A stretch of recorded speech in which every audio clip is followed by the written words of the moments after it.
우리나라는 3월 1일이 3.1절입니다. 공휴일이죠. 근데 대만은 2월 28일이 공휴일입니다. 이 대만의 좀 아픈 역사의 흔적이라고 할 수 있습니다. 그 중국 본토에서 대만 과거에, 그러니까 지금과 같은 대만이 아니라 중국 장개석 정부가 본토에 있을 때 그 대만에 있던 사람들을 대규모로 확산했던 이런 좀 아픈 역사를 기억하는 그런 것이 2월 28일인데요. 이 얘기를 왜 드리냐면은 이 TSMC라고 하는 대만 기업에 대해서 의외로 적지 않은 분들이 중국이 대만을 침공할 것 같아서 TSMC 주식을 매수하기가 좀 겁이 난다, 이렇게 얘기하는 분들이 의외로 있더라고요. 그래서 오늘은 이 얘기를 좀 하고자 합니다. 중국이 대만을 침공할 수 있을까? 그러니까 이 문제가 그냥 하나의 해프닝으로 지나가지 않고 지속적으로 늘 언급이 됩니다. 미국 매체에서 이런 언급을 또 많이 하고, 심지어 요즘 대통령 선거하는데요, 지난 금요일 날 있었던 2차 그 TV 토론, 여기서 국민의당 안철수 후보가 이 내용을 언급을 했었습니다. 당시 안철수 후보는 뭐 중국이 대만을 침공할 경우에 뭐 우리나라에 있는 주한미군을 뭐 빼낸다, 뭐 이런 식의 언급을 했는데, 저게 참 대통령 나오실 분이 너무 이제 앞서 나가신다, 이런 생각을 하지 않을 수 없었습니다. TSMC의 주식이 이번 주 들어서 전 세계 증시가 약세를 보였고, 마지막 날 금요일 날은 이제 어느 정도 반등을 했는데, 이때도 TSMC는 주가가 상승하지 못했습니다. 늘 이런 걸 보면은 맞아, TSMC 좀 위험해, 대만 증시 조금 리스크가 있어, 이런 식의 얘기가 있죠. 최근에 우크라이나 이슈를 보면은 뭐 어느 정도 일견 이해는 됩니다. 뭐 서로 뭐 침략하지 않겠다, 이런 식의 언급이라는 게 얼마나 의미가 없는가를 보여줬기 때문에 그렇죠. 그런데 이 중국이 과연 다른 나라를 침공할 수 있을까? 그 정도의 군사력이 되느냐? 이 부분에 대해서는 좀 부정적이라고 생각을 합니다. 중국이 그 정도의 군사력을 갖추지는 못했습니다. 여러분, 중국이 우리나라 6.25 전쟁 그때 참전을 했었죠. 그게 1950년이었습니다. 그러고 지금 72년이 흘렀는데, 그 이후로 중국이 다른 나라와 전쟁을 벌였던 적은 있습니다. 있는데 중국 당국이 무슨 뭐 어디를 뭐 침략을 해서 전쟁을 벌였다라기보다는 이 인접한 국가들과의 그 영토 분쟁 과정에서 좀 국지전 같은 것이 벌어졌고, 가장 큰 전쟁이라고 볼 수 있는 건 바로 그 베트남과의 전쟁이 있었죠. 베트남이 그 미군을 몰아내고 베트남이 하여간 통일을 했는데, 그 통일한 이후에 베트남과 중국 간의 전투가 있었습니다. 지금 이 노래, 여기 좀 위에 나와 있는 이 노래가 바로 그 당시에 전사했던 중국 군인을 기리는 그런 노래인데, 이 노래가 1989년 천안문 사건으로 희생된 사람들을 추모하는 그런 용도로 다시 이용되기도 했었죠. 근데 그때도 결론적으로 중국이 전쟁에서 이기지 못했습니다. 베트남 사람들 얘기 들어보면 전 세계에서 미국과 중국을 상대로 전쟁에서 지지 않았던 유일한 국가가 바로 베트남이다, 이런 거에 대한 굉장한 자부심이 있습니다. 그 이후로는 중국이 다른 나라들과 이렇게 교전을 하거나 전쟁을 벌이거나 이런 일은 없습니다.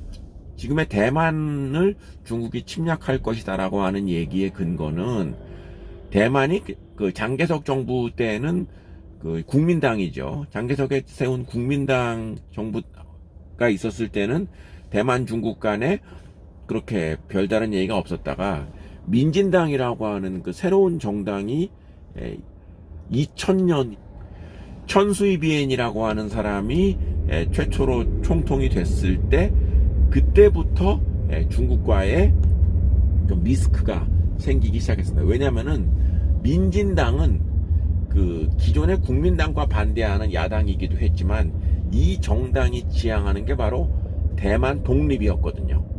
그러니까 대만 독립을 그 지향했을 때 당시 중국에서 만약에 대만이 독립하려는 움직임을 좀 더 가시화할 경우에 중국은 무력으로서 이걸 제압하겠다, 이런 얘기를 공공연하게 했었죠. 그때부터 이제 중국과 대만 간에 어느 정도 그 양안 관계의 위험 요인이 뭐 있었다, 이제 이런 저희가 있었는데 그냥 말만 하고 특별하게 액션을 취하지는 않았습니다. 근데 지금의 대만 총통인 차이잉원, 이 사람이 바로 민진당 사람이죠. 대만 그냥 뭐 옛날에 중국도 아니고 그냥 대만 땅에서 있으니까 우리는 그냥 여기서 독립을 하겠다, 이런 의견들이 커지면서 그러한 그 민진당이라고 하는 당이 총통 선거에서도 이기는 이런 일이 벌어지고 있는데, 이제 이 부분에서 중국이 용인하지 않는 것이죠. 아시는 분은 아시겠지만 우리나라 역시 1992년에 중국과 수교를 했을 때 그 전까지 수교를 맺었던 대만과는 단교를 하고 중국과 국교를 맺었습니다. 그게 바로 중국이 지향하는 하나의 중국이라는 그 모토지요.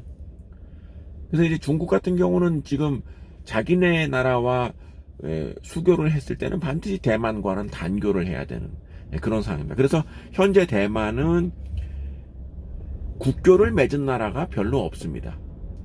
미국과 중국이 굉장히 많이 그 다툼이 있는 것 같지만 공식적으로 미국은 대만과는 1970년대 초반에 단교를 했고 그 이후에 중국과 수교를 한 상태가 지금까지 이어지고 있습니다.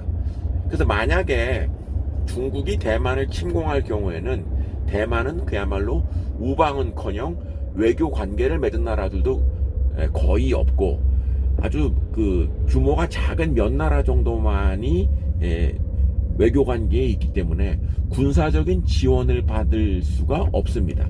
그래서 이제 이것 때문에 늘, 그러니까 중국이 대만을 침공했을 때 대만이 버틸 수 있는 여력은 없습니다.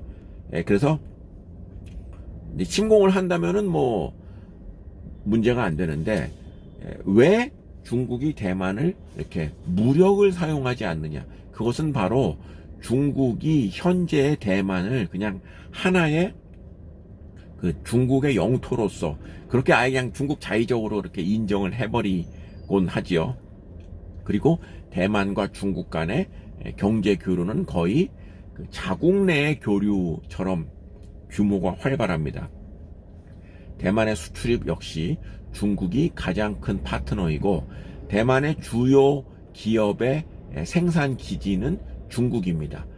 그리고 중국과 대만 사람이 연애를 했을 때 뭐 중국 남자 대만 여자가 결혼을 해서 대만에 살 수 있는 그런 상황, 또 반대의 경우도 가능한 상황이기 때문에 거의 민간 차원에서의 교류는 무한정 이루어지고 있다라고 볼 수 있는 것이죠. 그러니까 이런 상황에서 굳이 무력으로 대만을 침공할 가능성은 없습니다. 물론 러시아가 우크라이나에 대한 행동으로 보면은 그거를 100% 믿을 수는 없다 하더라도 제반 정황상 그렇다는 얘기죠. 그리고 중국 입장에서 대만이 갖고 있는 현재의 인프라, 예를 들어서 TSMC 같은 기업이 그냥 국적이 대만에서 중국으로 바뀌는 것은 중국에게 엄청난 이익이기 때문에 그것을 중국이 마다할 리가 없습니다. 반도체 부문에서의 엄청난 투자를 하고 있는 중국 입장에서 세계 1위의 파운드리 기업 TSMC는 중국 입장에서는 너무나 소중한 자산이 되는 것이죠. 그렇기 때문에 그거를 뭐 무력으로 진압한다? 이거는 그 중국 당국도 원하는 바가 아닙니다. 그래서 자연스럽게 하나의 중국으로 편입시키고자 하는 그러한 과정에서 무력은 사용 가능성이 뭐 없다라고 단정적으로 얘기해도 틀리지 않다. 이렇게 말씀을 드릴 수가 있겠습니다. 그렇기 때문에 최근에 주가가 조금 약세, 2월 달 들어서 좀 주가가 약세를 보이는 TSMC이지만 이 TSMC는 매월 이 기업의 매출을 정기적으로 발표를 하는데 한 번도 월간 매출이 전년 동기에 비해서 두 자릿수 이상 성장하지 않은 적이 없는 아주 놀라운 성장세를 보이고 있는 우량 기업이기 때문에 TSMC에 대한 매수 굉장히 좋은 기회이다. 중국이 대만을 침공할 것 같아서 무서워서 못 산다. 이런 식의 비논리적인 가정은 좋은 기회를 잃는 그런 태도라고 생각을 합니다.